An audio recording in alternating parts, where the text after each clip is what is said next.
Hey YouTube, it's WowFreakChan here. I wanted to give you guys the How to Beat Evilswarm video in real life with real cards, but we didn't have a locals tournament this weekend, so I couldn't go get my Battalions and things like that to show you guys. So I'm just going to do it on Dueling Network, and I'm sorry about that. So the first thing to talk about is how actually to approach the Evilswarm matchup. Now, their whole win condition pretty much is getting out this guy, Evilswarm Ophion. It prevents you from special summoning level 5 or higher monsters, so it renders synchro decks pretty much useless, and decks like Hieratics have an issue with it. But the major problem for most of the meta decks right now, besides Mermail, is detaching and getting Infestation Pandemic. And oops, I did not put Infestation Pandemic in here. So you get Infestation Pandemic, which is basically just an AoE Forbidden Lance for Evilswarm monsters. And that's really the major issue with Ophion right now. And some of the other major Evilswarms are Cerceon. It got changed. The name got changed to this ridiculous massive letters, so I'm just going to keep calling it Cerceon.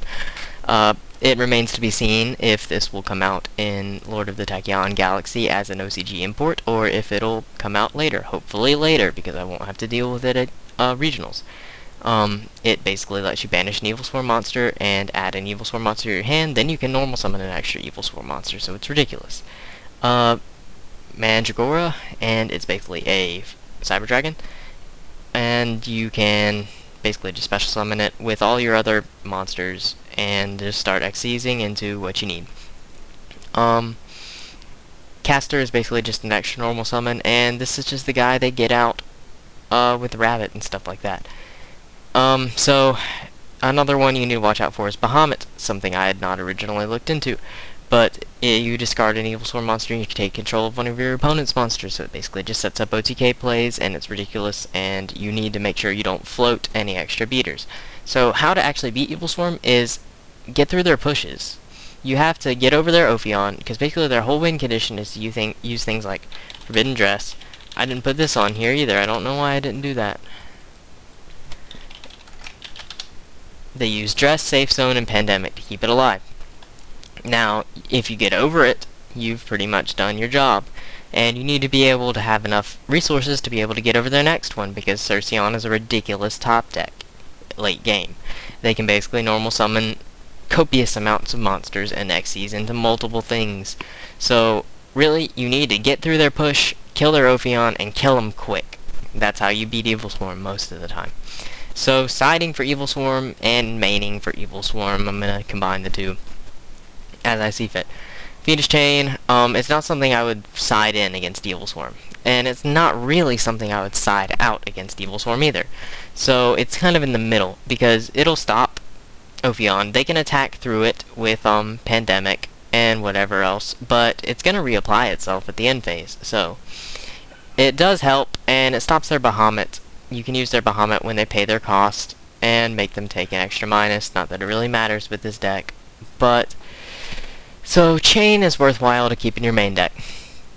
An archetype-specific card is Consecrated Light if you run Agents. I have a friend who swears by this. He runs Agents, but I don't like it because you have to pretty much go first.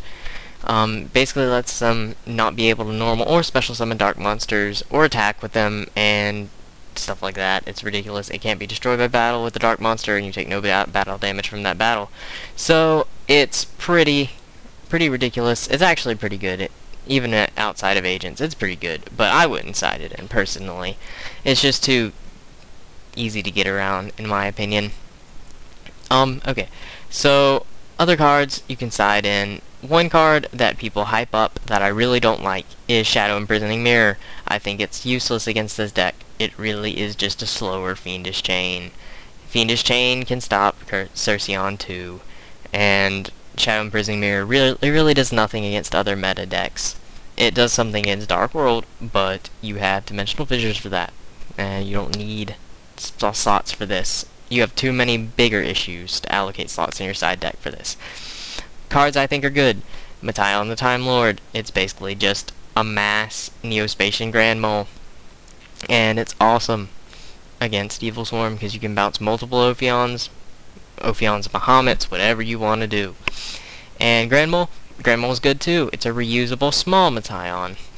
and it can get straight over their Ophions, and it's pretty broken. I think Grand Mole is worthwhile in siding in almost every deck. If Cerceon does come out in Tachyon Galaxy in the OCG import section, I think everyone should allocate one spot in their side deck for Neospacian Grand Mole. A card I think is underrated in the side deck, Fossil Dino Pachycephalo. I think this card is good against Evilswarm. A good player will automatically read your Pachycephalo. They'll know it's a Fossil Dyna if you play something like Fire Fist, like I do. They'll see you set a monster, it's game 2, game 3, and they'll know, okay, that's a Fossil Dyna. But it's still a deterrent. What are they going to do about it? They'll have to have a safe zone already on their Ophion to stop it, and then that defeats the purpose of the safe zone. Because then it just, you know, you can just MST the safe zone or something like that. It's ridiculous. So I think Fossil Dyna is a good card to side in, especially if you're like me and you're going to a smaller regional where a lot of people will be playing decks like Six Samurai and things like that that are just so spammy. It's a card you should already have in your side deck, and it's a card you can swap in for the cards you need to side out. It's things like traditional removal like Dimensional Prison and Mirror Force. They just aren't that good against Evilswarm because of Pandemic. You should leave some of them in there, of course, in case they don't have the Pandemic, but really, most of them should be going out. The more traditional removal you have, the easier a matchup the Evilswarm player has with you. Cards I think are good against Evilswarm in the main deck. Forbidden Lance. It's basically, you know, they have to have the dress to counter it. It's pretty good. It really just stops a lot of their plays. Like, it'll allow a lot of your monsters to be able to beat over Ophion and things like that. And so this is a card I wouldn't side out. Plus, they play a grind game. They really do. They play a grind game. I had a game 1 against my friend Noah. We went about 30 minutes for the game 1, just pushing and pushing and grinding each other down. And we were down to like 2 cards each, and we just kept going, kept living. We would have gone into time at the start of game 2, pretty much.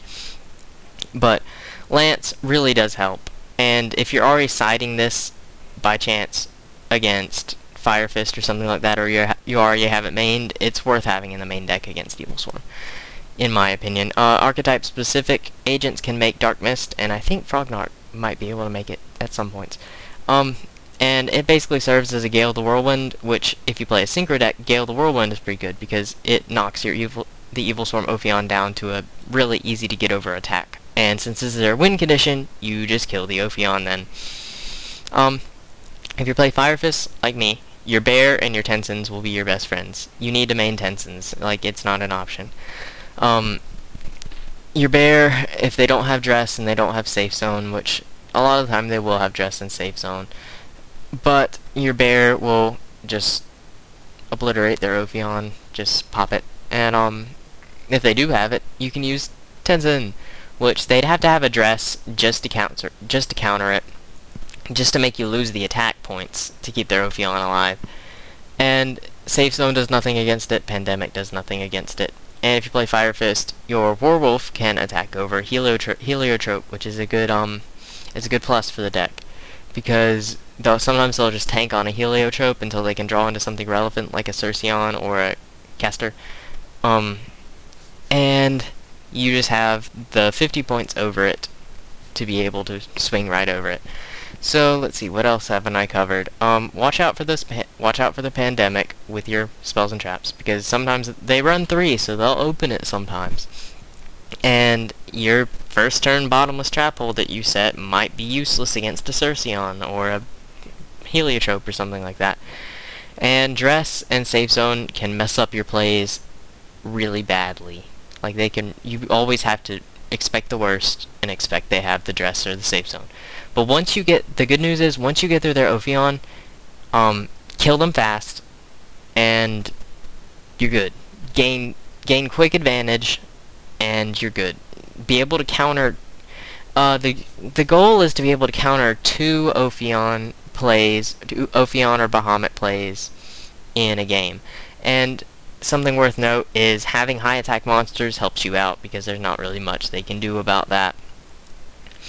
So And watch out for floating high attack monsters. I don't know if I've said that before, but please, please, please, please don't leave your BLS on the field or something like that. Try as hard as you can to go for game if you're using a really big monster, because Bahamut will just murder you. It'll murder you if you do that. And don't let them get down to a simplified game state. If they get down to like where you have 3 cards or so, and they have like 3 cards or so, they have the potential of top decking something like Cerceon, which will let them normal summon like 4 monsters by the time they're done if they have other Cerceons in the grave. So, that's just a little bit on how to beat Evilswarm. Here's one card, archetype specific, that I forgot to talk about. DD Warrior Lady is good if you play heroes. It's basically like a smaller fossil dino that's an honest target, and it's also a warrior. And you can go into your Paladin ammo, which is a really good Xyz, and your blade armors and your Excaliburs and stuff like that, and it'll be able to it'll get past safe zone and stuff like that. So that's just a little bit on how to beat Evilswarm. Cards I would side in would be Grand Molar Metaion, and Pachycephalo. Cards I would side out would be like Dimensional Prison, Mirror Force, maybe a Torrential or Bottomless or something like that. Leave your warning, of course. Why would you ever side out your warning unless you're playing something really ridiculous? And cards I would consider siding in, Consecrated Light. Cards I would never consider siding in, Shadow Imprisoning Mirror. Cards that might be good if you run a synchro deck, Gale the Whirlwind. It's just worth a mention.